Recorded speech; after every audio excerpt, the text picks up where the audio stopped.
Addiction doesn't announce itself like a single bad decision. It creeps in quietly, changes how someone thinks, who they trust, and what risks they're willing to take.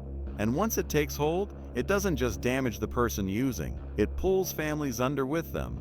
Like any serious illness, it needs real intervention, the kind that comes early and comes from professionals, before the situation turns irreversible. In Italy in 2018, the case of 18-year-old Pamela Mastropietro shocked the entire country. The violence was so extreme, so unthinkable, that the aftermath nearly set off wider unrest. Public anger spilled into targeted attacks against black migrants, and several innocent people were assaulted purely because of their ethnicity. Only by chance were even more tragedies avoided. Pamela was born on August 23, 1999 in Rome, Italy.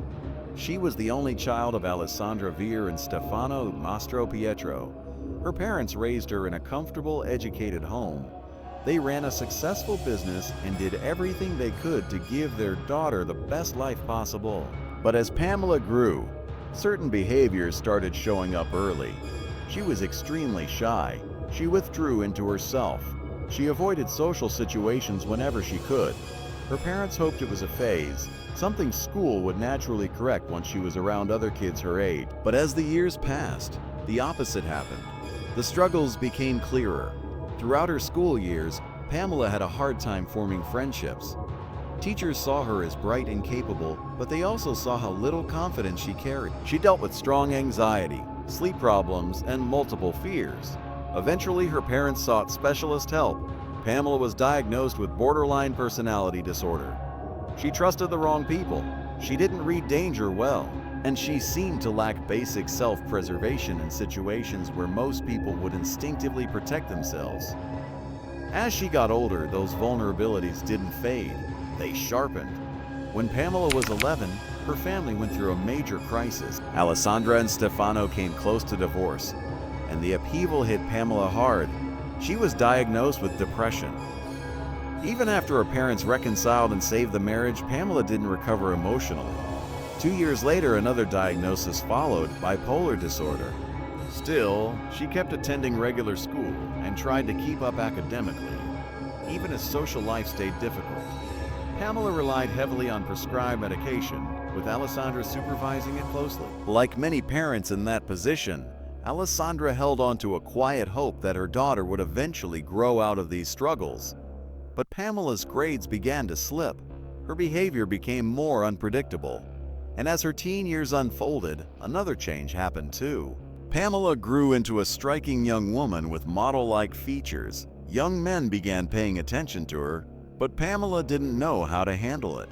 The same trusting, naive nature stayed in place, making her an easy target for manipulation and dangerous invitations. That vulnerability led her into the wrong crowd. Pamela's low confidence and high suggestibility made experimentation more likely. She was introduced to alcohol and later to 2 illegal substances at a young age. Her ongoing mental health issues often clouded her judgment, especially in relationships. Later, her psychiatrist testified in court that Pamela frequently could not fully understand her actions or give informed consent. That meant when she was under the influence, she was especially vulnerable to exploitation. At first, substances felt like relief. Pamela felt freer, happier, more confident. But that relief didn't last. It turned into dependency fast. At just 15, Pamela was admitted to a private rehabilitation facility. Her parents hoped they could stop the addiction before it fully consumed her. Initially, it worked. After a few months, Pamela returned to school and seemed to be doing better. For more than a year, she held on to that progress. Then, at 17, she met a 20-year-old Romanian man named Claudio. He gained her trust quickly and they entered a relationship. Under Claudio's influence, Pamela relapsed. She quit her studies. She began running away from home. And the addiction didn't just return, it escalated. Claudio pressured Pamela into increasingly dangerous behavior, including exploiting her own body to fund their rising substance use. When the Mastropietro family became aware of what was happening, they contacted police. Claudio tried to flee but was found and arrested. He was later sentenced to 4 years in prison for encouraging a minor to consume alcohol and powerful substances, and and for coercing her into illegal activities. By mid-October 2017, Pamela's parents made a decision that felt like their last real option. They enrolled her in another rehabilitation clinic, but this time they removed her completely from Rome. The goal was simple: cut her off from the people, places, and routines that fed her addiction. They chose a treatment center in the small town of Macerata.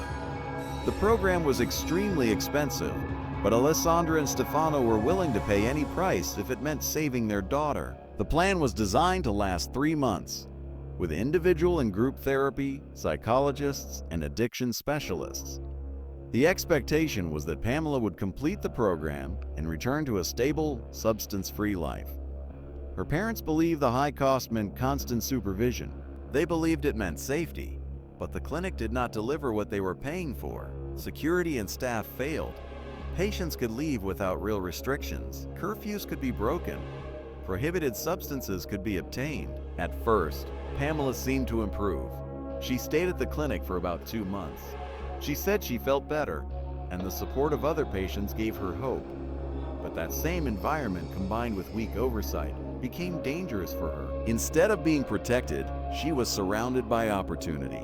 By early January 2018, as her program neared completion, Pamela began leaving the clinic again to find and use substances. Staff did not stop her. Worse, her treating physician failed to recognize the relapse at all, allowing the situation to escalate without any serious response. On January 29, 2018, Pamela's parents received a call from the rehab center. They were told Pamela was missing and had allegedly escaped. But the truth was even more disturbing because it wasn't an escape. When Pamela's room and security footage were reviewed, it showed her calmly packing her belongings into a suitcase and walking out through the main entrance. No alarms, no confrontation, no one stopping her, no one even asking where she was going. Other patients later said Pamela had been buying substances from dealers outside the facility and using more frequently. She had talked about leaving what she viewed as useless treatment and returning to Rome. That appears to have been her plan. But she never boarded a train. She never went home. And after she walked out of that clinic, no one who knew her ever heard from her again. Alessandra and Stefano filed a missing person report immediately and went to the media. They appeared on local television, pleading for information and offering a substantial reward. For 2 days, nothing meaningful came in. Then, on January 31st, a man contacted police. He said 2 suitcases had been dumped in a ditch near his home, and they smelled awful. He hadn't opened them because he feared they might contain something dangerous. His home was in a suburban area of Macerata, only a few miles from the rehab center Pamela had left. Police arrived with bomb disposal experts. The area was cordoned off. The suitcases were examined carefully to rule out explosives. When they were declared safe, investigators opened them. Inside was a discovery that stunned even experienced officers. The dismembered remains of a young woman packed into the luggage and soaked in a corrosive chemical solution. Investigators immediately suspected it was Pamela, but confirmation required testing. The suitcases were shown to her parents, and they identified one as belonging to their daughter. Pamela's body, however, was so damaged and disfigured that official identification could only be done through DNA. The cause of death was also hard to establish at first. To make it even more horrifying, the perpetrator had soaked the body parts in a bleach-like chemical, likely trying to destroy DNA evidence. The chemical treatment produced a sickening smell, decomposing tissue mixed with harsh cleaning agents, which is what drew attention to the suitcases in the first place. Now the investigation shifted into a tight timeline. Police traced Pamela's movements after she left the clinic. Street cameras showed her walking toward a public transportation stop, appearing to signal passing vehicles. About 15 minutes later, a taxi stopped. Pamela spoke briefly with the driver, then got in. After the taxi left camera range, the trail went cold, but investigators captured the license plate and tracked the vehicle down. The driver recognized Pamela immediately from her photo.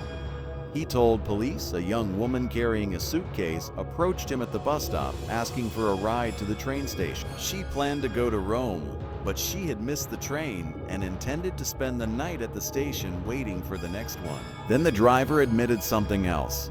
He offered to take her to his home instead, and Pamela agreed without hesitation. He claimed they had intimate relations, and he described it as consensual. The next morning, he said Pamela felt sick and asked to be dropped off at a small park rather than going back to the station. The driver suspected withdrawal. The park, he explained, was known locally as a place where illegal substances could be obtained from undocumented migrants. He dropped her off and left, saying that was the last time he saw her. Police verified his account and alibi. He was cleared as a suspect in the killing. Pamela's parents later tried to hold him responsible, arguing Pamela's condition made informed consent impossible, but the court acquitted him of all charges. At the park, Pamela encountered a man named Desmond, a Nigerian national known to be involved in drug dealing. He was already on law enforcement's radar, and police informants quickly identified him. Desmond was arrested under suspicion of involvement. During questioning, Desmond admitted he sold Pamela a dose of an illegal substance and that she paid with a necklace. He insisted that after the deal, she left, and he had nothing to do with her death. His account was confirmed. Still, he remained in custody because of outstanding charges for distributing drugs and being in Italy without documentation. Authorities also did not dismiss the possibility that he helped conceal evidence. About 15 minutes after buying the substance, surveillance footage showed Pamela entering a nearby pharmacy. She purchased a single-use syringe and left shortly after. The same footage showed another man entering and exiting the pharmacy around the same time. He kept his distance but seemed to be watching Pamela as if he knew her. Police identified him as Innocent Oseghale, a 30-year-old undocumented immigrant from Nigeria, also involved in drug sales. Innocent became the central suspect. Desmond offered a reduced sentence for cooperation, provided Innocent's address. Innocent lived in a troubled neighborhood just a few blocks from the park. Investigators believe Pamela may have gone to his home to use the substances she'd purchased. A police unit went to the address. No one answered, but officers already had warrants, and they searched the apartment. What they found changed everything. There were multiple bloodstains that looked badly clean. They found women's clothing matching what Pamela had been wearing. Testing confirmed the blood belonged to Pamela. Her parents identified the clothing as hers, recognizing it from the suitcase where her remains were found. In the bathroom, investigators found more bloodstains and 4 empty bottles of chlorine bleach that left little doubt. Something catastrophic happened in that apartment, and someone tried to scrub it away. Forensic specialists theorized Innocent lured Pamela to his home, where they used substances. They believed he may have subjected her to sexual aggression and then decided to kill her. The dismemberment and bleaching appeared to be an attempt to destroy DNA evidence. Surveillance cameras near the ditch where the suitcases were found captured Innocent approaching the area, and he wasn't alone. He arrived in a car driven by another man, with a third person in the vehicle. That suggested multiple people were involved in disposing of the evidence. Police traced the car to a friend of Desmond's named Lucky O. Alamo. Lucky was arrested the same day. Investigators determined Lucky drove the vehicle used to transport the suitcases, with Innocent involved as well. Desmond was also in the car, though he initially denied it. When confronted, both accomplices directed police toward Innocent's suspected location, but they claimed they did not know what was inside the suitcases. They said Innocent told them it was trash, and they were simply helping him dump it. Innocent Oseghale was arrested on February 2, 2018. He denied wrongdoing and offered a story that sounded designed to explain the evidence while shifting responsibility. Innocent claimed he met Pamela in the park after she bought substances and that she was looking for a secluded place to use them. He said he invited her to his home and she agreed. He described stopping at a pharmacy on the way where she bought a syringe. According to him, at his apartment, Pamela took a first dose, but said it didn't work. She wanted more. He said she had no money left and offered intimacy as payment. He claimed he agreed. He said after the second dose, they were intimate, and soon after she began gasping for air, convulsing, and losing consciousness. He insisted she died of an overdose. He claimed he panicked, fearing he would be blamed, and decided to dispose of her body. He said he cut her into parts, placed them in suitcases, and dumped them outside the city. He used chemicals to destroy DNA, believing nobody would accept that the intimacy was consensual, especially given her condition. Then, when questioned about Lucky and Desmond, Innocent changed his story again. He claimed they arrived after the substances were taken and that he passed out. He said when he woke up, they told him Pamela was dead, and they suggested dismemberment and disposal. Investigators struggled to verify much of what Innocent said because he had tried to destroy evidence. But he missed one detail: Pamela's hands. Forensic experts found his skin cells beneath Pamela's nails. That meant she fought back. She scratched him. She resisted. Desmond and Lucky denied being at Innocent's apartment during the killing. They provided alibis tied to drug activity, and those alibis were corroborated. But investigators still questioned what they truly knew about the suitcases they helped transport. As all three remained in custody, forensic teams continued examining Pamela's remains. Toxicology found high levels of illegal substances, but not lethal levels. The amounts were not enough to explain death by overdose. Then came the turning point. Examiners found 2 penetrating wounds on Pamela's right side inflicted while she was still alive. Her liver was severely damaged. She died from those injuries due to massive blood loss. The dismemberment occurred several hours after death. Later, Desmond and Lucky admitted Innocent had talked to them about a woman whose incapacitated state he had taken advantage of while she was unconscious from substance use. They believed the woman was Pamela, but claimed they didn't know what happened afterward. For more than 6 months, the investigation stalled. Despite Innocent being the primary suspect, authorities still lacked enough evidence to confidently move the case to trial. So investigators made a high-risk decision. They placed an informant in Innocent's cell to build trust and draw out the truth. It worked. Innocent eventually confessed to the cellmate that he had seen an attractive young woman acting strangely in the park. He described her as so trusting that she agreed to go to his home and took substances without questioning what they were. When she lost consciousness, Innocent decided to exploit her vulnerability, treating it like payment because she had no money. But Pamela woke up. According to Innocent's confession, she resisted, scratched him, and threatened to call police. That triggered his rage. He grabbed a knife and stabbed her in the liver. Pamela went still. He assumed she was dead and began planning to dispose of her in a suitcase. Then the confession took an even darker turn. When he realized the body wouldn't fit, he began dismembering her, starting with her limbs. Pamela regained consciousness, screaming and crying for help. Panicked, Innocent stabbed her again in the liver, delivering the fatal wound. The informant recorded this confession. It became a critical piece of evidence, and the informant later testified at trial.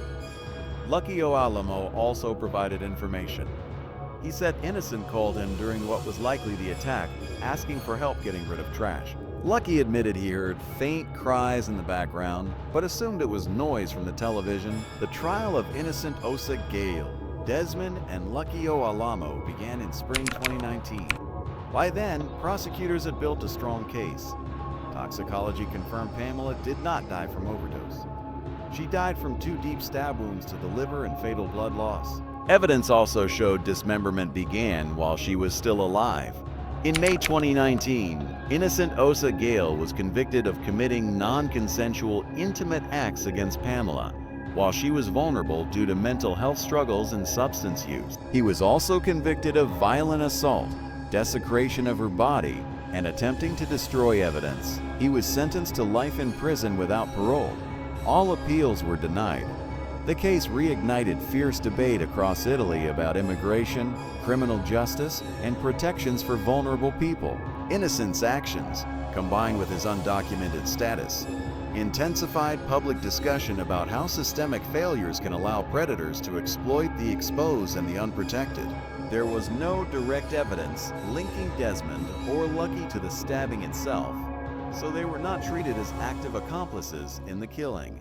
However, the court concluded they likely understood what the suitcases contained and why Innocent wanted them transported and dumped outside the city. Even so, they were convicted only of distributing illegal substances and each received 5 years in prison. The public response, however, didn't stay focused on the individuals responsible. It spilled outward in a dangerous way, fueling anger toward black migrants in general. In one of the most alarming incidents, an Italian man named Luca Traini armed himself with a handgun and opened fire on a bus carrying African passengers. 6 innocent people were injured. By sheer luck, no one was killed. Traini was arrested and admitted he acted out of revenge, though he denied guilt. He was later convicted and sentenced to 12 years in prison. If you found this case fascinating, don't forget to like the video and subscribe to the channel. We post crime case videos every night. Until next time, stay sharp, stay vigilant.